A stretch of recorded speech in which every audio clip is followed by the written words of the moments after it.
आप पता नहीं किस संस्थान से आपने ये साथियों मीडिया की पढ़ाई की है। आपकी जानकारी के लिए मैं बता दूं, केजरीवाल की पार्टी के तो पिछले चुनाव में 1% वोट नहीं थे। बहुजन समाज पार्टी हरियाणा के अंदर 4.5% से 5.5 की बात कर रहे हो। फिलहाल की लोगों की बात चली हुई है। मैं प्रेजेंट की बात कर रहा हूं, आप आंकड़ों पे बात करें। अगर आंकड़ों के ऊपर बात करना चाहते हैं, पूरे प्रदेश के अंदर बहुजन समाज पार्टी से के 10 से ज़्यादा जिला के पार्षद हैं जो सिंबल पे जीत करके आए। किन आंकड़ों की बात कर रहे हो? कैसे कंपैरिजन करोगे? कल जो आदमी खड़ा हुआ कांग्रेस फेल होगी तो ये लोग आम आदमी पार्टी। एक बार फिर स्वागत है भाई। फिलहाल आप मेरे पीछे तस्वीर हम देखने लगे, लघु सचिवालय के सामने खड़ा हूँ और एक नया मामला बीच में आ गया है। आप मेरे पीछे झंडे देखते होंगे, हरियाणा में बहुत कम देखने मिला है। बीएसपी पार्टी के कुछ साथी मेरे साथ मौजूद है कि कुछ मांग है इनकी, क्यों आज जो है यहाँ पर नारेबाजी चल रही है, किस चीज़ का विरोध इनका चला हुआ, किस चीज़ की मांग को लेकर के आज ये कोर्ट पहुँचे हैं, तो मैं इनसे जानने का प्रयास करूँगा आखिर मामला क्या है, कि कुछ पूरी बात है। भाई साहब राम राम।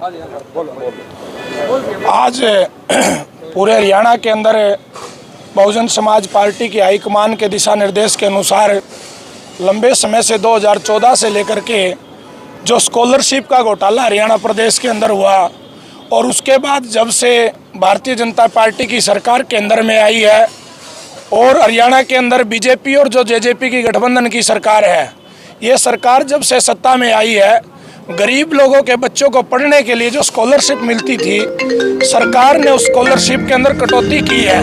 तो इसलिए बहुजन समाज पार्टी आज मांग करती है, शिक्षा इस देश के अंदर एक बहुत ही महत्वपूर्ण विषय है और वर्तमान की सरकार ने शिक्षा का प्राइवेटाइजेशन करके गरीब लोगों के बच्चों को शिक्षा से वंचित करने का प्रयास किया जा रहा है। इस कड़ी में बहुजन समाज पार्टी बिल्कुल भी चुप बैठने वाली नहीं है। आज हम शांति प्रिय तरीके से सांकेतिक रोष प्रदर्शन के माध्यम से बहुजन समाज पार्टी के बैनर के नीचे, झंडे के नीचे, डिस्ट्रिक्ट हेडक्वार्टर पे शांति प्रिय तरीके से आज महामहिम राष्ट्रपति महोदय एवं राज्यपाल महोदय के नाम हम डीसी महोदय के मार्फत हम ज्ञापन देने के लिए आए हैं कि सरकार तुरंत प्रभाव से इस स्कॉलरशिप के विषय के ऊपर, छात्रवृत्ति के विषय के ऊपर संज्ञान लेकर के इन समस्याओं का समाधान कर सके, ताकि देश के किसान के, गरीब के, कमेरे वर्ग के जो मजदूर लोगों के बच्चे हैं वो अपनी शिक्षा को निरंतर जारी रख सकें।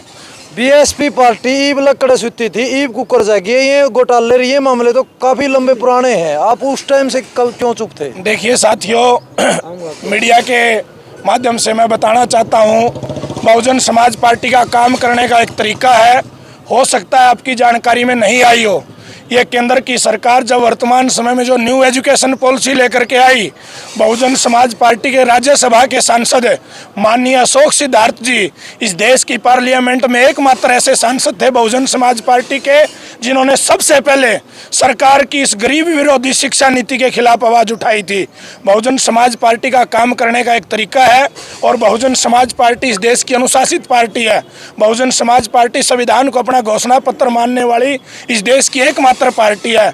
इसलिए समय समय के ऊपर बहुजन समाज पार्टी देश के अंदर, चाहे किसान की बात हो, चाहे गरीब की बात हो, चाहे मजदूर की बात हो, चाहे शिक्षा की बात हो, चाहे रोजगार की बात हो, चाहे खिलाड़ियों के सम्मान की बात हो, प्रत्येक मुद्दे के ऊपर बहुजन समाज पार्टी डट करके संवैधानिक तरीके से लड़ाई लड़ने का काम करती है और बहुजन समाज पार्टी कभी चुप नहीं बैठी।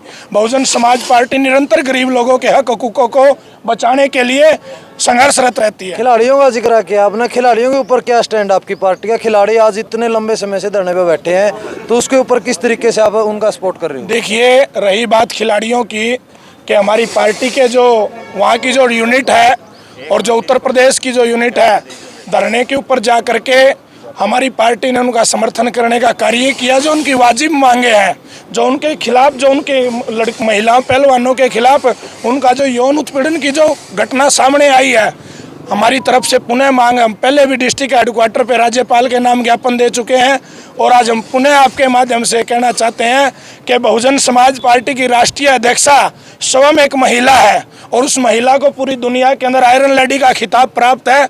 इसलिए हमारे से ज़्यादा, हमारी पार्टी से ज़्यादा इस देश के अंदर महिलाओं का सम्मान कोई नहीं करना जानता। इसलिए भारतीय संविधान के अंदर बाबा साहब अम्बेडकर ने महिलाओं को समान अधिकार दिए हैं और बहुजन समाज पार्टी महिलाओं के अधिकारों की, उनकी सम्मान की, उनकी शिक्षा की सजग प्रहरी है। 2024 का चुनाव आने लग रहा है, क्या बहुजन समाज पार्टी खाता खोल पाएगी? बहुजन समाज पार्टी मजबूती से हरियाणा के अंदर अब की बार अपनी हाजिरी दर्ज कराने का कार्य करेगी और 2024 के अंदर जब परिणाम चुनाव के आएंगे तो आप लोगों के सामने जो नजरिया होगा वो आपको चौंकाने वाले परिणाम बहुजन समाज पार्टी देगी। केजरीवाल की पार्टी की बात करें तो केजरीवाल की पार्टी से भी नीचे आपकी पार्टी का ग्राफ माना जाता है हरियाणा के अंदर, और आप बोल रहे हो कि ग्राफ चेंज होगा। देखिए, आप पता नहीं किस संस्थान से आपने ये साथी मीडिया की पढ़ाई की है। आपकी जानकारी के लिए मैं बता दूं, केजरीवाल की पार्टी के तो पिछले चुनाव में 1% वोट नहीं थे।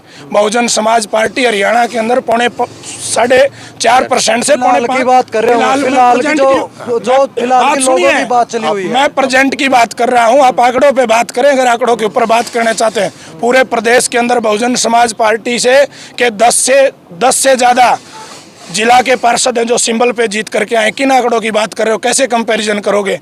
कल जो आदमी खड़ा हुआ, कांग्रेस फेल होगी तो ये लोग आम आदमी पार्टी को ले आए। तो ये सब लोग, चाहे कांग्रेस हो, चाहे बीजेपी हो, चाहे आम आदमी पार्टी हो, ये सब लोग एक ही थैली के चट्टे बट्टे हैं। और बहुजन समाज पार्टी की लड़ाई सिर्फ सत्ता परिवर्तन की लड़ाई नहीं है। बहुजन समाज पार्टी इस देश के अंदर व्यवस्था परिवर्तन की लड़ाई लड़ती है। ये लोग सत्ता से ट्रांसफर हो जाते हैं, बीजेपी चली गई, कांग्रेस आ गई, कांग्रेस चली गई, आम आदमी पार्टी आ गई। ये पंजाब के अंदर आम आदमी पार्टी की तो सरकार है ना। जिस प्रकार से दिल्ली के अंदर तुगलकाबाद के अंदर गुरु रविदास महाराज के मंदिर को तोड़ने का कार्य किया गया, इसी तरीके से पंजाब के अंदर बंगा साहिब जो हमारा गुरुद्वारा है उसके ऊपर आम आदमी पार्टी की सरकार में कब्जा करने की कोशिश की गई। लेकिन बहुजन समाज पार्टी के कार्यकर्ता चुप नहीं बैठने वाले हैं।